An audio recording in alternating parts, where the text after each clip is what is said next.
Umiinit ngayon ang usap-usapan sa showbiz matapos may ugnay ang pangalan ni Rita Daniela sa posibleng paglabas sa ASAP. Ito ay kasunod ng kanyang pag-alis sa GMA Network kung saan matagal siyang naging bahagi sa ilalim ng Sparkle GMA Artist Center. Sa kasalukuyan, nasa ilalim siya ng VAA o Virtual Artist Agency na mas nagbibigay ng flexibility sa mga artista pagdating sa project at collaborations. Dahil dito, hindi malabong makita si Rita sa iba't ibang program, even sa mga shows na hindi niya dating kinabibilangan. Matatanda ang mahigit 2 dekada ring naging konektado si Rita sa GMA.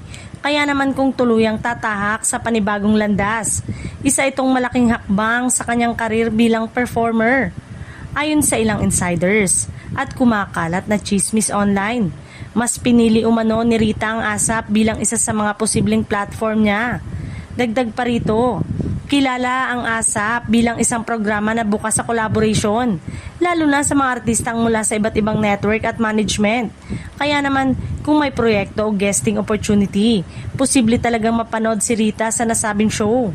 Sa ngayon, wala pang opisyal na kumpirmasyon mula sa kampo ni Rita Daniela.